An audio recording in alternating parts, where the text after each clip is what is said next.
자, 오늘 두 번째 시간으로 아브라함 이야기를 좀 하겠는데요. 오늘 말씀의 제목을 좀 잘 보세요. 아브라함의 환대와 하나님의 계획입니다. 이걸 좀 더 풀면 이런 의미가 되겠죠. 아브라함의 환대를 통해서 드러난 하나님의 계획이라고 보면 이해가 쉬울 것 같아요. 자, 우선 이 창세기 18장에는 크게 두 덩어리로 구분되어 있습니다. 마지막 절까지. 그래서 오늘은 전반부만 좀 살피려고 합니다.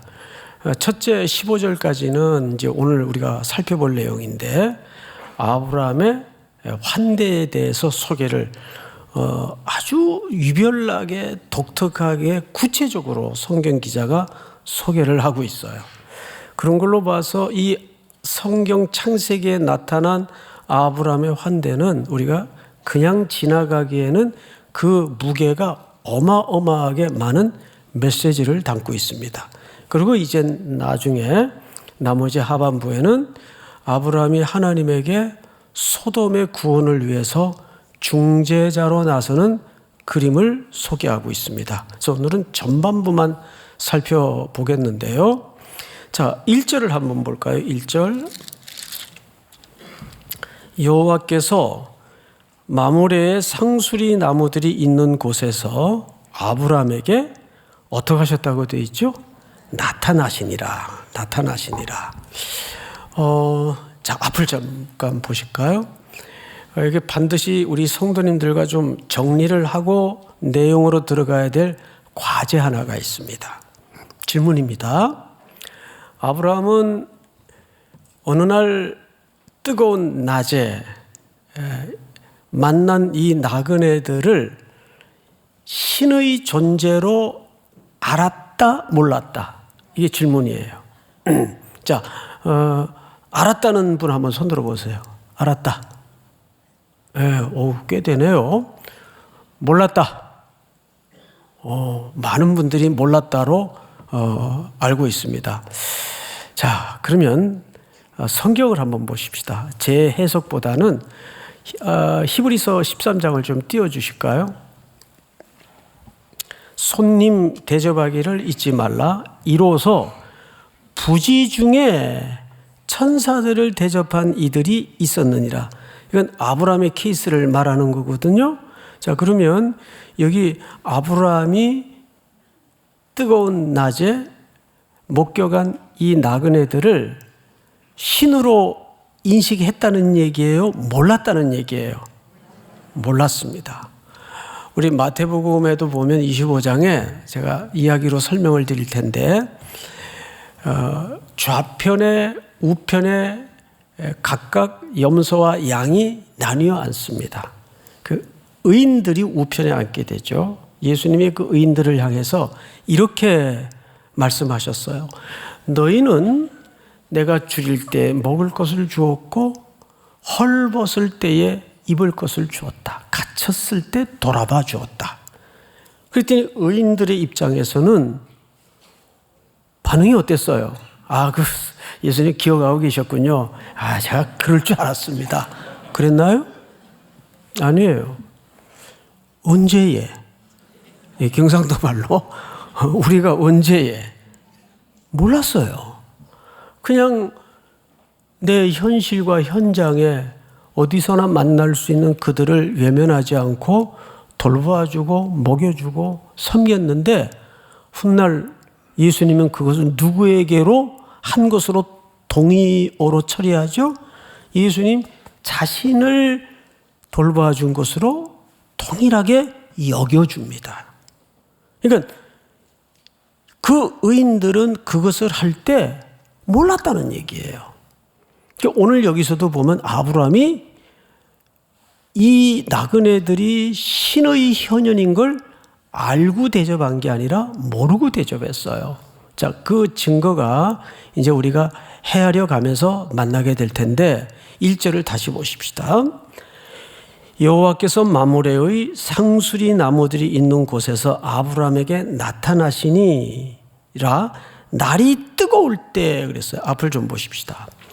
사실 이 날씨에 대해서 단순히 온도를 말하고 싶어서 여기다 기록한 게 아닙니다. 이 날씨의 뜨거움은 그 나그네를 대접하던 상황을 조금 더 극적으로 설명하기 위한 것이죠. 여러분 아시는 것처럼 중동의 낮은 사람들이 거리로 나가서 걷기가 불가능할 정도로 어마어마하게 뜨겁습니다. 낮과 밤의 기온차는 말할 것도 없고. 기억나시나요? 모두가 잠을 들거나 쉴 수 있는 시간이 그 시간이에요. 왜? 밖에 돌아다니면서 일을 하거나 걸어다니기가 불가능한 시간이기 때문에 중동 문화를 보면 그래서 밤중에 이동들을 많이 했어요. 자, 그렇듯이 요한복음에 보면 예수님이 수가성을 찾아서 운물가에 앉아 평생 율법의 무거운 짐 아래 남편을 5씩이나 교체하며 살아야 됐던 억압받았던 세월을 이고지고 살아가던 여인을 만나게 됩니다. 근데 그 여인은 다 잠이 들거나 쉼을 가질 그 뜨거운 정오의 시간에 마시면 또 목이 마를 물을 길러러 나오지 않으면 안 될 만큼 슬픈 고단한 일상과 운명을 갖고 사는 여자예요. 근데 운물가에서 누굴 만납니까? 예수님을 만나죠. 처음에는 예수님인 줄 못 알아봤어요. 근데 그 여인에게 물을 좀 달라. 결국 예수님이 이 여인을 어떻게 환대해 줍니까? 네, 영원히 목마르지 않는 물을 제공함으로써 이 여인을 궁극적으로 환대해 줍니다. 그러자 물동이를 버려던지고 동리로 뛰어들어가서 소리치지 않을 수 없는 환희스러운 고백을 터뜨리죠. 내가 오늘 메시아를 봤다. 내가 오늘 메시아를 봤다. 여러분, 환대의 끝에는 이런 깊은 영혼의 소송함이 일어나는 희열이 터져 나옵니다. 그런데 오늘 이 아브라함의 케이스를 유심히 보시면 뜨거울 때입니다. 뜨거울 때.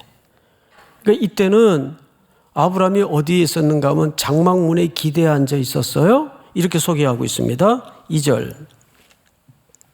1절 마지막에 뜨거울 때 그가 장막문에 앉아 있다가 쉬고 있었던 시간이라고 보면 정확할 것 같아요. 근데 뭘 봅니다. 2절 눈을 들어 본즉, 자 앞을 좀 보실까요? 여기 히브리 말에 이 눈을 들어라는 이 표현과 이 동사는 아주 중요합니다. 종합해서 풀어서 설명을 드리자면 이런 뜻이에요. 뭔가를 결정하거나 결심하는 어떤 시선과 시각을 얘기합니다.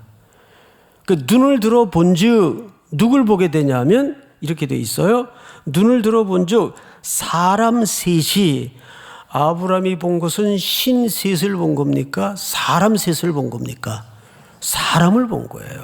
사람 셋이 맞은편에 서 있는데 그가 그들을 어떻게 하자?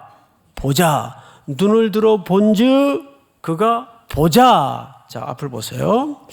자, 여러분, 교회 공동체가 또는 우리 개개인의 성도들이 결코 잃어버려서는 안 되는 시선입니다. 자, 모든 사람들이 같은 장면을, 같은 상황을 볼 수 있죠. 예를 들어서 아브라함도 기대에 앉아 있는데 이 뜨거운 낮에 왜 나그네들이 저쪽에 서 있어요? 왜? 저 사람들 저러다 큰일 날라고 이 더위에, 이 뜨거운 태양 아래 왜 저러나? 그리고 그냥 집으로 참 별 사람들 다 보겠네, 정신들이 없구만, 이러고 치울 수 있어요. 들어가서 자기 일하고 쉴 수 있어요. 그런데 그는 눈을 들어 본즉 보자라는 동사를 통해서 그것을 그냥 무심히 넘길 수 없이 보았다는 얘기예요. 우리도 주변에 많은 불행하고 안타깝고 슬픈 소식을 듣게 됩니다. 내 가까운 언저리에서. 그러면 아이, 저거 어떡하나. 그리고 그냥 혀 몇 번 끌끌 차주고 그냥 그래도 나는 동정을 했다 정도로 위안을 덮어버릴 수가 있어요. 그런데 이 아브라함의 다음 동작을 보세요. 보자, 곧 장막문에서 달려나가. 자, 또 앞을 보세요. 두 번째 아브라함의 액션이 달려나가. 걸어간 게 아니에요. 아무리 고대 사회라도 아브라함이 나이가 많이 먹었다 할지라도 뛸 수 있는 나이는 아닌 것 같아요. 이때 나이가 무려 아직 이삭을 낳기 전이니까 99세 정도로 봐야 되겠죠. 100세가 다 됐단 말이에요. 그럼 100세 다 된 노인이 아무리 마음이 급하더라도 뛰어서는 안 되는 나이예요. 그런데 그 생물학적인 물리적인 상황을 뛰어넘는 가슴에 뭐가 있었어요. 아유, 큰일 났다. 저 사람들 저대로 뒀다간 이 벌판에서 가다가 저거 무슨 일 난다. 그게 눈에 들어온 거예요. 여러분들 시선에도 이런 봄의 복이 있어야 돼요. 바라봄의 복.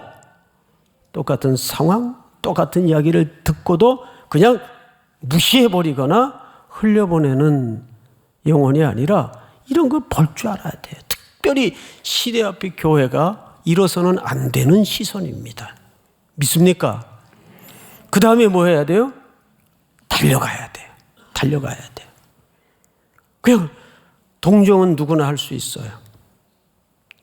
길바닥에 강도 만난 자를 향한 레위, 제사장, 사마리아인들의 행동들은 다 달랐어. 똑같은 현장을 봤는데 그 길을 외면하고 피해간 사람들은 나름 합당하고 타당한 이유가 있었어요.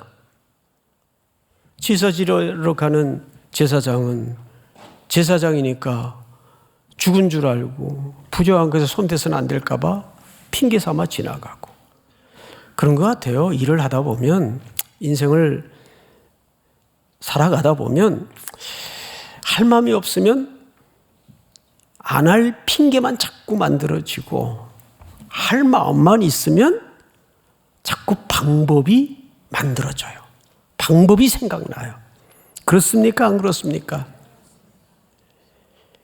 달려가서 이 기민한 동사가 우리 교회 공동체와 내 개인의 삶에 반드시 회복돼야 됩니다. 제가 오래전에 부흥사경의 강사님을 섭외했어요. 근데 이제 날짜가 거의 다 됐는데 포스터 다 돌리고 광고도 1년 전부터 하고 또 순서도 다 만들어 놓고 그런데 갑자기 강사가 못 오겠다는 거예요. 이분이 애들 장난도 아니고 개인 대 개인의 약속도 아니고 당신 정신 나갔냐고 뭔 소리냐고 용서해달라고 그러면서 나중에 알고 봤더니 그때 세계적인 대지진이 났어요. 어느 나라에서. 건물이 무너지고 깔리고 생사가 확인 안 되는 사람들이 수천 명이 지금 잠복 사망자가 우려스러운 다급한 시기였어요. 그 교회 성도들하고 봉사단 꾸려가지고 물품 준비해서 나중에 뉴스에 보니까 거기 가 있더라고요. 거기 이 양반이. 그래서 시간이 오래 흐른 후에 제가 그때 열불났던 생각을 하면 그래서 어쨌든 제가 하루 때우고 급하게 다른 강사님 또 대타로 해서 집회는 어떻게 끝났어요. 그런데 집회는 누구도 대신할 수가 있어요. 그렇죠? 그런데 생명이 죽어가는 문제는 한 사람의 손길이라도 시급히 보태야 되는 상황이에요. 거기 가 있더라고요. 막 뉴스에 나오고 그러더라고요. 이게 엄청난 큰 재해였습니다. 그래서 그때 나는 개인적으로 한 교회의 목회자로 속상했지만 긴 시간을 흘러 넘어와 보니까 그 결정이 맞았다. 그분이 저 상계동 쪽에 그 감자탕 교회 담임 목사님이신 조윤삼 목사님이에요. 예. 그 기억을 아마 못하고 있을 거예요, 그분은. 워낙 그렇게 빵꾸 낸 집회가 많아가지고 유명하더군요, 그분이. 근데 그분이 맞았어요. 생명의 문제는 누구나 대신할 수 있는 문제가 아니거든요. 근데 집회는 뭐 좀 속상하긴 하지만 누구라도 대신할 수 있거든요. 그러니까 달려가. 우리 3.1 공동체가 내 남은 이 땅의 나그네 삶 속에서 이걸 회복해야 돼요. 첫째는 보는 눈에 복이 있어야 돼요. 누구도 스쳐갈 수 있고 지나가 버릴 수 있는 상황이지만 내 눈에는 하나님의 시선으로 볼 때 이거 이대로 두면 저 사람 안 된다. 이런 안타까운 긍휼의 마음이 들어올 수 있어야 됩니다. 그 다음에 달려갈 줄 알아야 돼요. 함께 할 줄 알아야 돼요. 세 번째 보십시다. 이렇게 되어 있어요. 달려나가 영접하면 2절 하반절입니다. 몸을 땅에 굽혀 그랬어요. 이걸 읽다가 야 이게 좀 오버하는 거 아니야? 이런 생각이 들더라고요. 지금 사실은 도와주러 가는 사람은 누구예요? 아브라함이에요. 그러면 지금 어디 머물 데도 없고 지나가는 이 나그네들이 누군가 자기를 위해서 달려와 지금 준다면 오히려 이 사람들이 아유 감사합니다 감사합니다 이래야 이게 정상인데 뭔가 좀 이게 입장이 거꾸로 된 것 같아요. 바뀐 것 같아요. 이상하지 않아요? 저는 여기서 깊은 성찰을 얻었습니다. 제가 늘 우리 성도님들에게 우리 3.1교회에서 금기어를 하나 만들어 놨죠. 금기어가 뭐예요? 돕는다는 표현을 쓰지 마라. 이 언어를 하나 정확하게 정의하고 설정하는 것이 그 속에 의미를 담고 있고 담아지기 때문에 굉장히 중요해요. 우리가 자꾸 돕는다라는 표현을 쓰면 나도 모르게 우리 선교원 대원들이 받는 곳 가는 현장은 전부 대한민국보다 대부분 못 사는 나라예요. 어려운 현장이에요. 그러면 가서 돕죠. 나누죠. 그 어느새 나도 모르게 내 스스로가 갑의 자리에 슬그머니 가 있어요. 그런 거 못 느끼세요? 저는 늘 그렇더라고요. 누군가를 조금 혜택을 주고 도와주면 내가 어느새 이 교만 덩어리가 갑의 자리에 가 있어요. 그리고 당연히 상대는 뭐가 돼요? 을의 자리에 아래로 보여지게 되는 거죠. 이게 얼마나 무서운 태도예요. 그래서 우리 청년들에게도 돕는다는 표현을 못 쓰게 해요. 왜? 돕는 이는 모든 만물의 창조주이시고 주권자이신 하나님 한 분 외에는 돕는다는 표현을 쓸 수가 없어요. 우리가 쓸 수 있는 표현은 그저 나눈다, 함께한다. 맞습니까? 틀립니까? 맞습니다. 항상 이 표현을 조심하세요. 여기 도와주는 사람이, 도우러 가는 사람이 겸손하게 상대방을 지금 어떻게 하고 있어요? 존중하고 있다고요. 엎드려 종의 모습으로 서고 있다고요. 그래서 우리 3.1교회가 참 이웃을 향해서 많이 손을 함께하고 벌려주고 나눠주고 있지만 저희 교회만큼 그런 거 이렇게 잘 뉴스에 소개로 안내 보내는 교회도 없을 거예요. 이거 좀 의도적입니다. 그게 자꾸 뭐 이렇게 침소봉대돼서 과장이 일어나거든요. 단 성도들에게 그것을 소개하고 나누는 것은 성도들이 드린 예물이 헌신이 헌금이 어떻게 어디에 쓰여지고 있나 정도는 우리가 공유할 이유가 있기 때문에 그거는 뉴스로 소개를 하는 겁니다.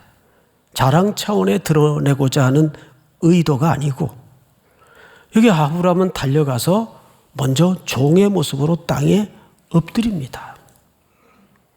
이것이 환대의 세 번째 태도예요. 첫째는 볼 줄 알아야 되고, 두 번째는 달려갈 수 있어야 되고, 세 번째는 갑의 위치가 아닌 종의 모습으로, 예수님이 하나님의 아들이시지만 하나님이시지만 이 땅에 종의 모습으로 오셔서 제자들의 발을 닦아주셨듯이, 우리의 눈물을 닦아주셨듯이, 이번 특세 주제였던 것처럼 낮아지셔서 맞추어 주셨던 것처럼.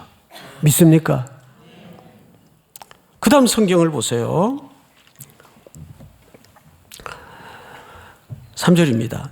이르되 내 주여 내가 주께 은혜를 입어 싸우면 원하건대 종을 떠나 지나가지 마옵시고 물을 조금 가져오게 하사 당신들의 발을 씻으시고 나무 아래에서 쉬소서.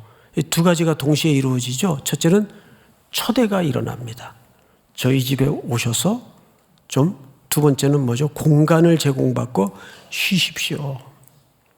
근데 이것이 환대의 프로세스 중에 굉장히 필요합니다.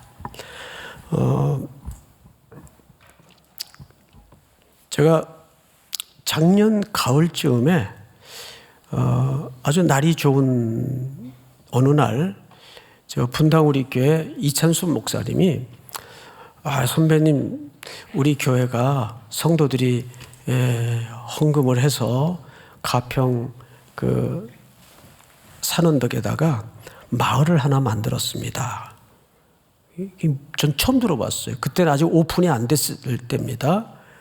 가평 우리 마을이에요. 이게 뭐 하려고 만들었어요? 그랬더니 제가 직접 그날 가서 설명을 드릴 테니까 시간 좀 꼭 내서 거기 와 주십시오. 그래서 이제 일정을 쪼개가지고 갔더니 목사님 직접 와 계시더라고요. 요즘 택시 운전을 해가지고 얼굴도 시커멓게 돼 있고 소개를 하시는데 깜짝 놀랐어요. 그것이 그냥 쉼터가 아니라 앞으로 어떻게 활용되려고 그것을 성도들이 헌금을 해서 만들었는가 하면 장애인들이 우리나라에 많은데 그 장애인들을 돌아보고 함께하는 일은 정부도 교회도 어느 정도는 지금 옛날보다는 훨씬 열심히 잘하고 있어요. 계속 또 발전을 할 것 같아요. 근데 정작 사각지대가 있어요. 그 가족들과 24시간 붙어서 내내 그들을 돌보고 섬겨야 되는 그 부모들이나 형제들은 그냥 거의 파죽음이 되는 거예요. 쉴 수가 없어요. 그러니까 그분들의 인생은 거기에 매달려서 한 번도 옳게 어디 여행을 갈 수도 없고 쉴 수도 없고 정말 삶이 피폐해지는 겁니다.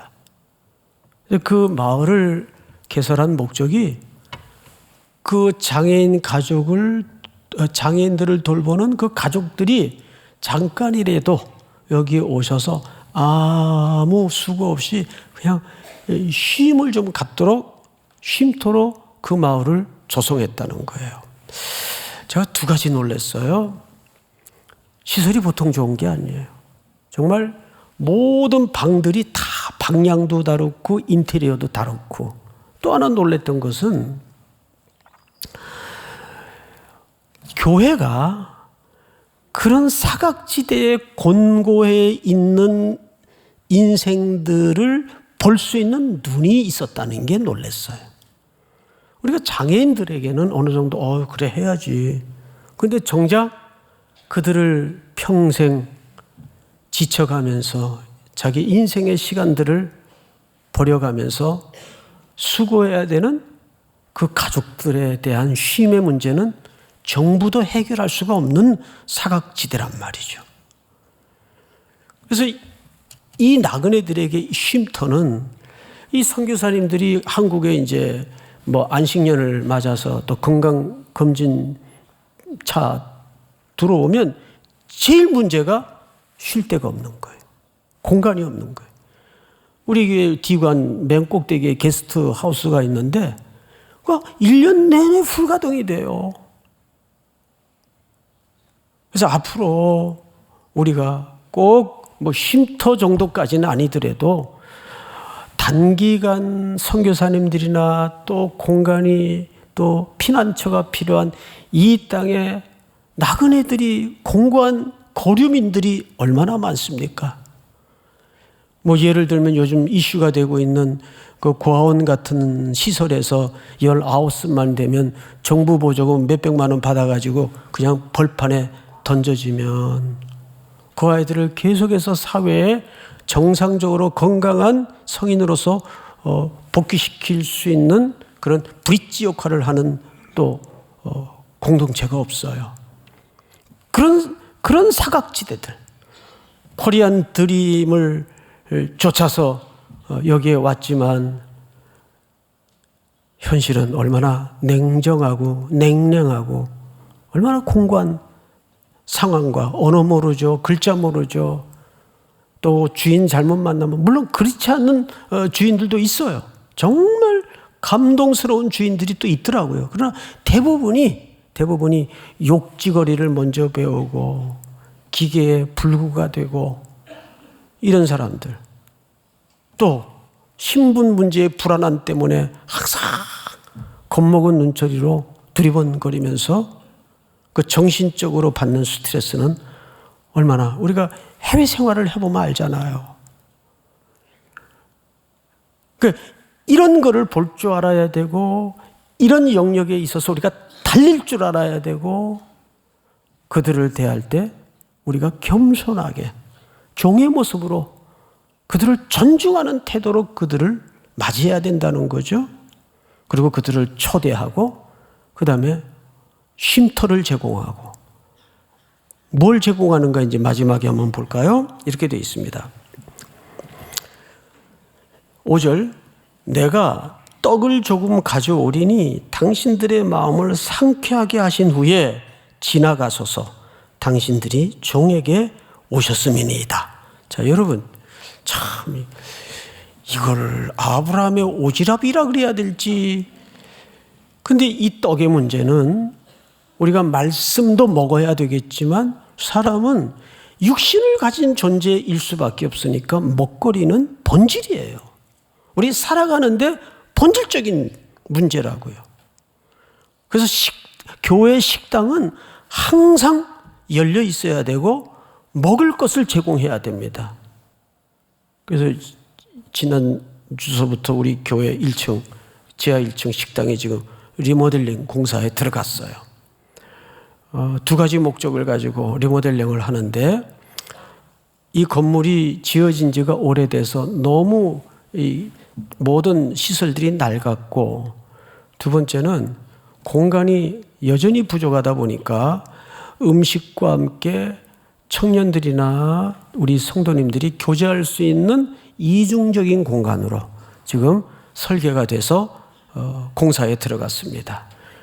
곧 한 2월 말이면 맞춰지지 않을까. 그때까지만 여러분 조금 참으시고 공사가 맞춰지면 아주 쾌적한 공간에서 음식과 함께 성도의 교제를 할 수 있도록, 쉴 수 있도록 제공이 될 겁니다. 자, 문제는 오늘 아브라함이 결국은 먹을 것으로, 제가 가끔 영화 얘기하면 좀 불편한 분들이 계시던데 그래도 하겠어요.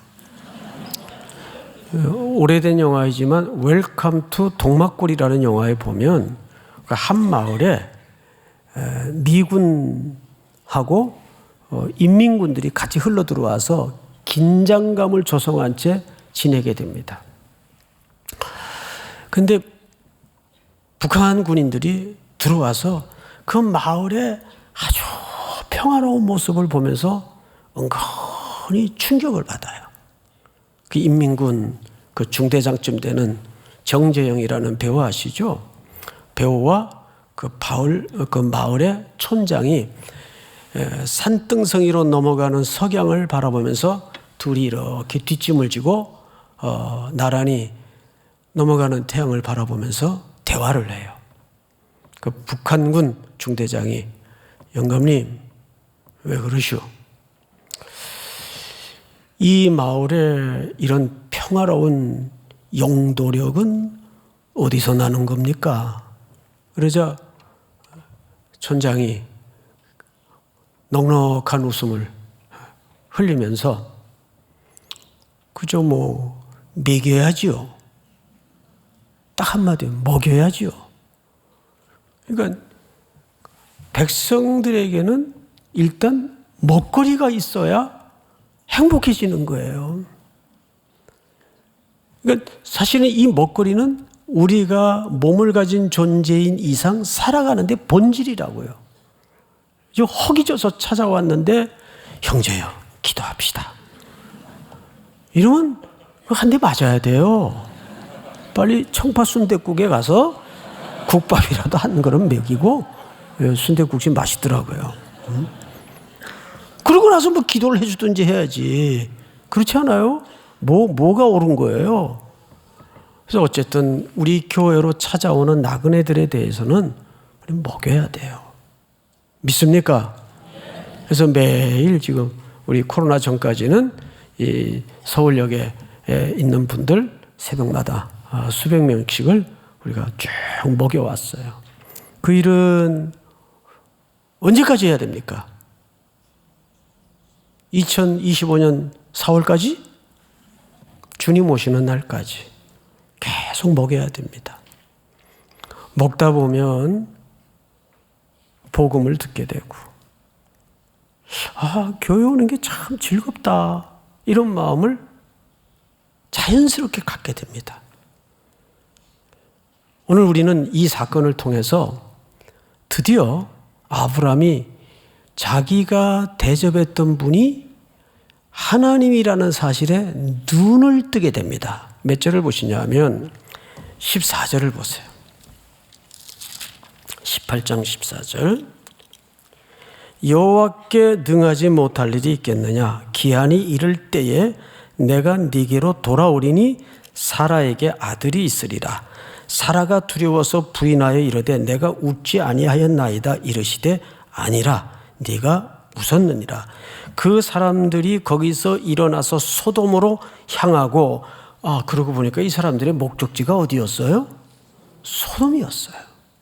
소돔으로 가는 길목에 딱 괄호 안에 사건처럼 아브라함의 환대가 끼어든 겁니다. 근데 이 환대의 내용이 아주 길게 자세하게 소개된 거죠. 자, 그럼 과연 이게 뭘까요? 마저 읽어보실까요? 일어나서 소돔으로 향하고 아브라함은 그들을 전송하러 함께 나가니라. 이때까지 못 알아들어요. 17절 전체가 한번 같이 읽겠습니다. 시작. 여호와께서 이르시되 내가 하려는 것을 아브라함에게 숨기겠느냐. 드디어 이 나그네들이 신의 현연이었다는 사실을 아브라함에게 이렇게 소개합니다. 내가 어찌 내 동지요 친구 같은 아브라함에게 이 일을 숨기겠느냐. 그러면서 18절 아브라함은 강대한 나라가 되고 천하 만민은 그로 말미암아 복을 받게 될 것이 아니냐.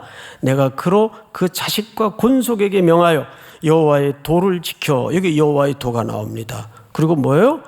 의와 공도를 행하게 하려고 그를 택하였나니 이는 하나님 나 여호와가 아브라함에게 대하여 말한 일을 이루려 함이니라. 여러분, 여호와의 도, 하나님의 의, 공의가 뭘까요? 하나님을 사랑하고 그 이웃을 대접하여 사랑하는 일입니다. 레위기서에서는 이렇게 소개를 했죠. 띄워주실까요? 거류민이 너희의 땅에 거류하여 함께 있거든 너희는 그를 학대하지 말고. 34절 같이 읽습니다. 시작. 너희와 함께 있는 거류민을 너희 중에서 나은 자같이 여기며 자기같이 사랑하라. 너희도 애굽 땅에서 거류민이 되었었느니라. 나는 너희의 하나님 여호와이니라. 이렇게 아브라함의 환대를 통해서 마지막에 하나님은 자기를 드러내시면서 하나님의 계획을 아브라함에게 다시 알리고 확인시켜 줍니다. 그리고 이들의 걸음은 소돔으로 옮겨졌죠. 소돔 사람들은 간단히 설명합시다. 이들을 어떻게 대접했나요? 겨우 하나님의 가족인 롯의 집에 그들은 기숙하게 되지만, 머물게 되지만, 밤중에 소돔 사람들은 문을 두들겨가면서 너희 집에 유숙하는 두 남자를 끌어내라. 우리가 그들과 뭐하리라? 상관하리라. 그러니까 성적인 착취를 얘기하는 거예요. 우리도 이 땅에 더 나은 삶을 꿈꾸고 찾아온 이주 노동자나 거류민들을 혹 이렇게 인식하거나 이렇게 막대해도 생각한다고 인식을 갖고 있지는 않습니까? 실제 그런 일들이 얼마나 많이 일어납니까? 제일 무서운 짓이에요. 제일 끔찍한 태도입니다. 그들은 찾아온 하나님의 사람들을 그렇게 환대하지 못하고 말았습니다. 결국 이 도성은 어떻게 됐나요? 불심판 아래 놓여집니다. 그래서 19장, 18장은 세트예요. 한 묶음에서 이해를 가져야 돼요. 단순히 소돔은 성적으로 타락한 도시다. 거기에도 메시지가 있지만 성경 전체 맥락에서 보면 하나님의 사람 아브라함은 하나님을 환대하다가, 나그네를 환대하다가 하나님을 대접하는 은혜를 누리면서 하나님의 계획에 초대를 받습니다. 하나님의 계획에 참여하게 됩니다. 할렐루야. 그러나 소돔은 흘러들어온 나그네를 하나님인 줄 모른 채 성적인 착취의 대상으로 이해를 해서 심판 아래 놓이게 되죠. 결론입니다. 그러고 보면 여러분, 놀랍게도 인생에는 일관된 결론이 하나 있어요. 흐름이 하나 있어요. 하나님은 언제나 우리가 피하고 싶은 일들, 마주하고 싶지 않는 일들 속에 하나님의 은혜와 복을 감추어 놓습니다. 일이 늘 그렇게 흘러가요. 저도 돌아보면 대학 다닐 때 그랬어요. 내 친구들은 다 주일날 넥타이 매고 하얀 와이셔츠에 양복 딱 입고 교회 가면 전사님 이러고 전 대접받고 박수받고 사역을 하는데 나는 막 걸레 짠 손에 그 장애인교회 사찰로 있었으니까. 사찰이 뭔지 아세요?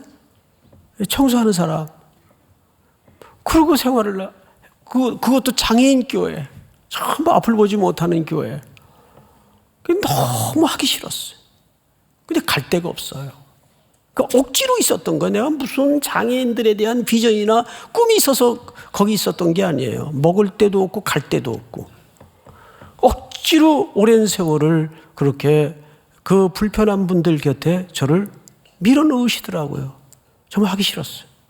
나도 언제 좀 넥타이 매고 이 번듯하게 전사님 그러면서 한번 소리 듣고 사역해보나. 그런 마음을 안 가졌겠어요? 근데 그들과 그렇게 오랜 세월을 함께 하면서 점점점 그들의 고통의 눈이 열어지게 되고 하나님이 눈을 뜨게 하더라고요. 그들의 슬픔에 마음을 나누게 되고. 돌아보니까 저의 오랜 목회의 시간 속에 그때 그 13년의 세월이 없었다면 저는 인간 안 됐을 것 같아요. 어제 여느 사람들처럼 그저 규모나 따지고 숫자나 헤아리고 이런 소질이 너무 많다는 걸 제가 알아요. 본질이 교만덩어리라는 걸 아는데 그때 그런 낮아지게 밀어붙이시는 하나님의 그 피하고 싶은 시간들이 내 인생에 없었다면 사람 모양 됐을까? 안 그래도 계속 꿀뚝꿀뚝 교만의 그 삭시 틈만 나면 올라오는데 틈만 나면. 그러니까 하나님은 언제나 내가 피하고 싶은 일. 이게 아브라함의 오지랖이 아니에요. 제가 뭘 그렇게 쓸까 하다가 그냥 아브라함의 오지랖이 아니라 하나님께서 아브라함을 통해서 복을 감춰 놓은 거예요. 은혜를 감추어 놨습니다. 하나님의 경영에 아브라함을 초대하시는 사건이었어요. 믿습니까? 2023년 1월 이제 두 번째 주입니다. 올 한 해는 여러분들의 인생과 걸음에도 이런 순종의 걸음이 알겠습니다 주님, 이 대답 외에는 내가 하지 않기로 작정하여 또 순종하기로 저문을 나서는 은혜가 있기를 축원하고 축복합니다. 다 일어나십시다. 449장 우리 1절 마지막 절만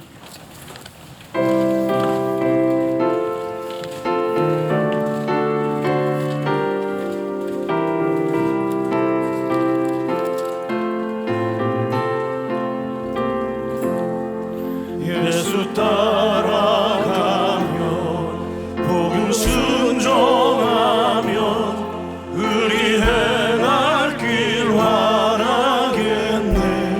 주를 의지하며 순종하는 자를 주가 늘 함께 하시리라.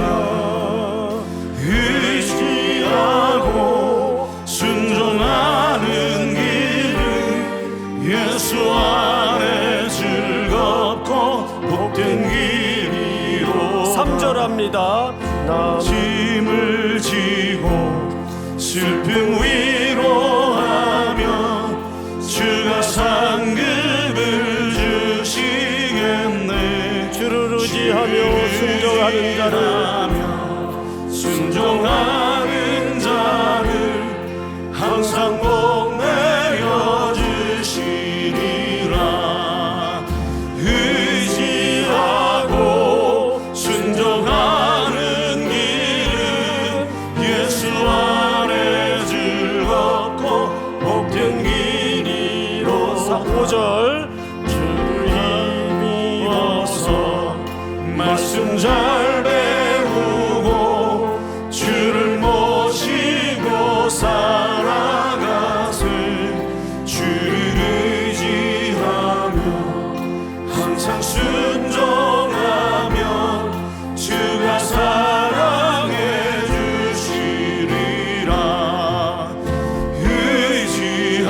의지하고 순종하는 길은 예수 안에 즐겁고 복된 길이로다. 지금은 우리 구주 예수 그리스도의 은혜와 하나님 우리 아버지의 놀라우신 사랑하심과 성령님의 교통 위로 충만케 하시는 은혜가 머리 숙여 경배를 드리며 다시 마주하고 싶지 않은 현실과 상황에 네 순종하겠습니다 고백하며 저문을 나서는 사랑하고 사랑하는 우리 귀한 사회의 청년들 성도들, 머리 위에 해외 군에 멀리 출타 있는 가족들, 복중의 생명까지 영원토록 함께 있을지어다. 아멘.